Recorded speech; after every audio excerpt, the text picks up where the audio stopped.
Buenas tardes, esto es Piensa Prensa y hoy nos acompaña Manuel Lagos. Manuel, profesor y magíster en historia, hoy nos viene a presentar su último libro llamado Colonos, pero además viene a conversar de muchas temáticas de interés. Hola Manuel. Hola, ¿qué tal, Catalina? Un gusto estar acá. Muchas gracias por la invitación. Gracias a ti por presentarte con esta publicación nueva que para nosotros hace mucho sentido en muchos temas que tocamos acá. Manuel, este es tu sexto libro, comentábamos. Claro, efectivamente, un sexto libro, pero bueno, recalcar que yo me dedico a la investigación independiente, y, es decir, un poco fuera de la academia, pero en diálogo con esta. En el marco de esa he hecho algunas investigaciones. Las anteriores no dicen mucha relación con esta temática precisamente de los colonos, sino que con otras temáticas enfocadas hacia el movimiento obrero, el anarquismo o el comunismo, etcétera. Pero este es de modo que es un tema, digamos, que no había tratado anteriormente, así que Y, probablemente... y yo comentaba que esto tenía que ver con temas de ahora porque es un libro histórico, ciertamente, además con referencia geográfica. Yo te decía que tenía esa gracia que uno podía ubicarse muy bien, Claro. pero hace nexos con familias hoy día muy vigentes a nivel país. Efectivamente, uno de los objetivos, digamos, de este libro, eh, bueno, primero partir por decir que es un tema cuyo incentivo partió o motivación partió desde hoy, ¿no? Al, al ver muchas familias precisamente de colonos o descendientes de colonos que hoy en día ocupan cargos importantes dentro de la política y el acontecer económico de este país. Entonces, de ahí surgió una motivación. ¿Quiénes son estos colonos? Partió por esa pregunta trascendental, ¿no? Y claro, pues, uno más o menos hace un retroceso en el marco histórico y se encuentra con distintas historias, pero que sin embargo mantienen un elemento en común. Elemento en común. Eso, uno de los elementos que se repite reiteradamente es el tema de las usurpaciones de tierra. Cada una de estas familias tuvo alguna relación con la usurpación de tierras en Gualmapu, o tuvo alguna relación con el tema de la reforma agraria en los años 60, o tuvo alguna relación evidentemente en el tema de la contrarreforma agraria. Formaron federaciones de agricultores para la defensa de sus intereses. En tiempos de la sindicalización campesina fueron los grandes opositores a esta sindicalización. Entonces hay varios elementos que de algún modo se aunan para entender cómo estas familias fueron amasando una fortuna a lo largo de este tiempo.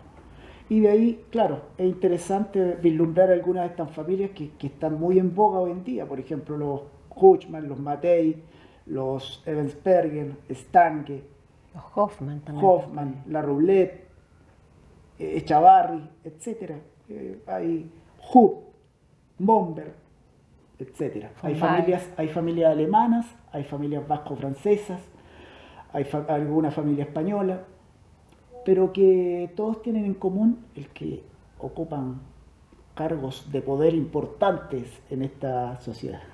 Mira, yo lo comentamos antes de entrar al programa, pero también decíamos es importante que la gente entienda que esto no es un ataque gratuito a cualquier, digamos, migrante, sobre todo hoy día que está un tema muy presente, que ha venido al país a hacer su aporte. Sin embargo, tú aquí claramente comentas cómo hiciste una trazabilidad inversa, digamos, para llegar Claro. al origen de estos hoy días potestades, potentados, honerables, cómo es que llegaron a esos lugares.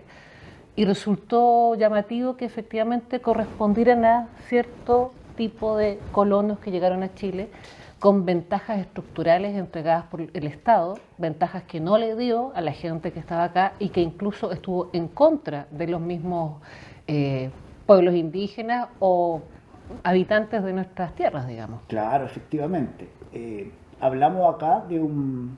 El Estado chileno jamás en la historia les dio tantos beneficios a, a una etnia, a un grupo social, como se las dio, por ejemplo, a los colonos alemanes.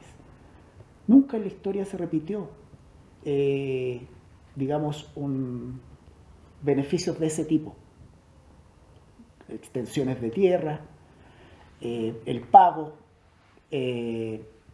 digamos, la liberación de impuestos, todos elementos que de algún modo explican la base de la construcción de esta economía de los colonos y desmitifica también a la historia oficial, a la historia explicada, digamos, desde un punto de vista conservador y positivista, en el sentido de que los colonos fueron los grandes pioneros y próceres del progreso local y nacional.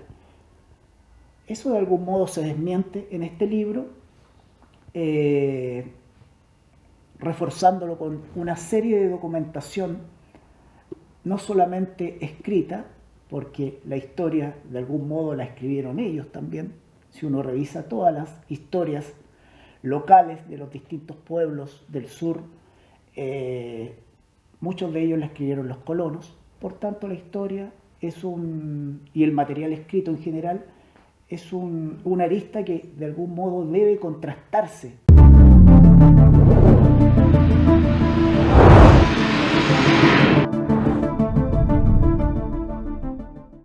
Esto es Piensa Prensa y seguimos en esta entrevista con Manuel Lagos. Perfecto. Manuel, estábamos revisando qué viene en tu libro Colonos, ¿cierto? Que estamos además invitando a toda la gente que lo vea. Hicimos un pequeño paneo por algunos sectores de los territorios nacionales, sobre todo el sur. Estábamos hablando de familias que son reconocibles todavía o situaciones que también arrastran, ¿no? Efectivamente. Están sí. vigentes. Sí. Tú nos comentabas ahí un Por par ejemplo, ahora. la familia La Roulette, recordada, ¿no? Hasta hace poco por el gobierno de facto, gobierno de Piñera. La familia La Roulette es interesante porque fíjate que ellos, bueno, a diferencia de los alemanes, que los alemanes son consecuencia de una planificación estatal. Ellos formaron agencias colonizadoras y trajeron a los alemanes, digamos, de forma planificada a la zona de Yanquihue, Osorno, Valdivia, etc. En el caso de los La Roulette, se trata de familias vascas francesas, que de algún modo llegaron acá de forma espontánea, a fines del siglo XIX, por ahí. Y estas familias tenían en común que prácticamente todas llegaban a través de casas francesas. Las casas francesas eran, digamos, centros comerciales, tiendas que ellos instalaban y a través de las cuales ellos formaban su negocio, negocios varios, venta de maderas, venta de frutas, como muchos de ellos no pagaban impuestos, podían traer mercaderías de Europa, a través de revenderlas e enviar a Europa materiales de acá, ¿no? Entonces, esta fue una de las bases de estos colonos, digamos, vasco-franceses, las odiadas casas francesas. Digo odiadas porque en el sur de Chile uno conversa con cualquier, digamos, habitante. Oye, ¿te recuerdas las casas francesas? Sí, pues las casas francesas, odiadas casas francesas. ¿Por qué? Porque endeudaban a mucha gente. Endeudaban a mucha gente y después la embargaban. La embargaban, hacían préstamos en dinero. Usura. Y así, esta fue la base de la apropiación territorial de muchos de estos vascos franceses, entre ellos la poderosa familia La Roulette. A través de este mecanismo, vemos ya en los años 30, 40, a los La Roulette convertidos en grandes terratenientes con enormes extensiones de tierra, ya sea en Lebu, en Puerto Saavedra, en distintos lugares en Nueva Imperial.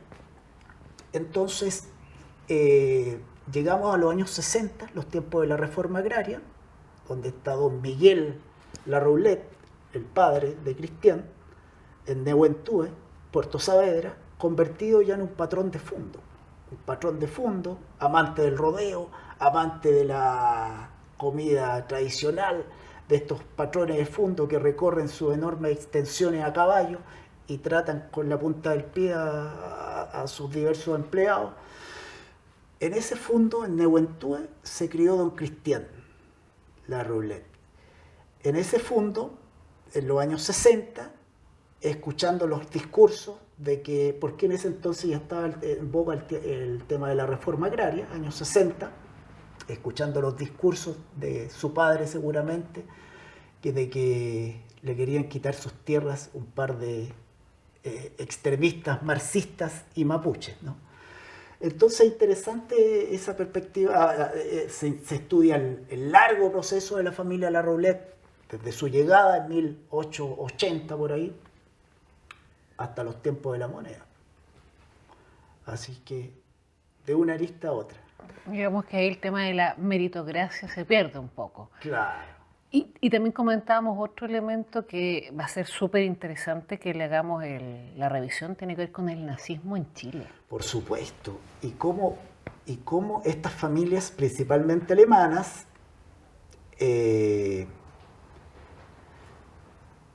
siendo en principio protestantes y por tanto vinculadas al Partido Radical.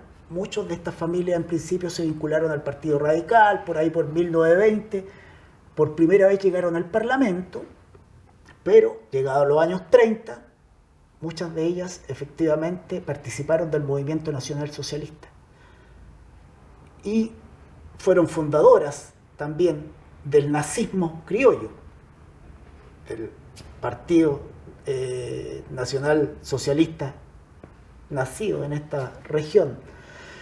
Y personajes como Adolfo Matei, por ejemplo, fue diputado, se postuló a diputado por este partido. Otro destacado, un doctor, Matei Chilin, también se postuló a senador por este partido, no resultando electo, pero sí hay un compromiso, el 99%, podríamos decir, de las familias de Yanquihue, Osorno, Frutillar, era pro-nazi en tiempos de Hitler y participaron abiertamente de este movimiento. Eso queda en evidencia en la investigación que hizo la PDI a fines de los años 30, en la cual aparecen comprometidas efectivamente poderosas familias del sur de Chile. Ya para ese entonces estaban convertidos en grandes industriales, ¿no? Y ricos terratenientes, los Chilin, los Kuchman, los Matei, los Winkler, los Stange, etc. Denominador común, todos participaban del nazismo. Área 50, ¿no? ¿Cómo se llamaba el sector investigativo de la PDI para los nazis en Chile? El Departamento 50. El Departamento 50 de la PDI. Claro, y claro, acá se develan un montón de fotografías, digamos, muchas industrias alemanas o de los colonos fueron efectivamente bloqueadas desde Estados Unidos y de Gran Bretaña por efectivamente su práctica pro-nazi. Fíjate que incluso en Peñaflor, bueno, no solamente en Peñaflor, partiendo del sur, Osorno, Frutillar, fueron clausuradas escuelas nazis en esa época. En Peñaflor también fue clausurada una escuela nazi en la cual participó otro apellido, digamos, pero que no llegó a fines del 19, sino que llegó mucho después, Chalper. Los familiares del actual diputado. Así que hay bastante evidencia respecto de ello. Evidencia histórica, incluso nuestra policía que da cuenta de que el nazismo era una realidad concreta. Exactamente. Manuel, bueno, yo creo que hay varios elementos hemos querido destacar, hacer un paseo para que la gente se entusiasme y lea. Esto es una investigación, está fundada en hechos. Además, hay muchísimas reseñas, yo creo que eso es súper interesante. Siempre genera duda y acá hay unos pies de página, pero contundentes, con muchísima bibliografía y la, digamos, precisión exacta para que quien quiera adentrarse a estudiar y revisar pueda hacerlo sin complicaciones y respaldar que esto es un trabajo historiográfico. Efectivamente, mira, esto es un trabajo historiográfico basado en fuentes, de diversa cantidad de fuentes, ya sea archivísticas, memorias, noticias de prensa, pero también la memoria. Se trabaja mucho con la memoria y se hace un diálogo entre memoria y material, fuentes impresas, ¿no? Eso es uno de los elementos, pero no es un libro academicista. No tiene digamos, ese tecnicismo de los libros académicos. Es un libro de fácil lectura, es un libro amigable, es un libro dinámico y que de algún modo entretiene y es actual, sobre todo es actual. ¿Por qué? Porque muchas de las familias que están acá hoy en día las vemos casi todos los días en la tele. Esa es la relevancia y eso es lo que más o menos quise visibilizar de algún modo. Visibilizar, porque además también manteniendo un ethos familiar, digamos, sus prácticas y miradas. Bueno, ¿dónde podemos encontrar este libro? Bueno, este libro está... agradezco a Seibo Ediciones, porque ha hecho un gran trabajo y lo ha distribuido por casi todas las librerías de Santiago y regiones. Y también se puede encontrar en la página de Seibo Ediciones, www.seibo.cl, así que para que ahí lo adquieran. Excelente. Bueno, Manuel, muchísimas gracias. Vamos a estar atentos. Si en otro momento nos quiere visitar con otro libro, nosotros felices. Muchas gracias. Y bueno, esta es tu casa. Vale, agradecido plenamente y bueno, esperar que aguante la prensa independiente. Muchas gracias, que así sea. Gracias. Síganos, vean esta entrevista. Por favor, compártanla, pero además síganos a nosotros como Piensa Prensa. Estamos en una campaña. Apoye la prensa independiente. Esto es Piensa Prensa.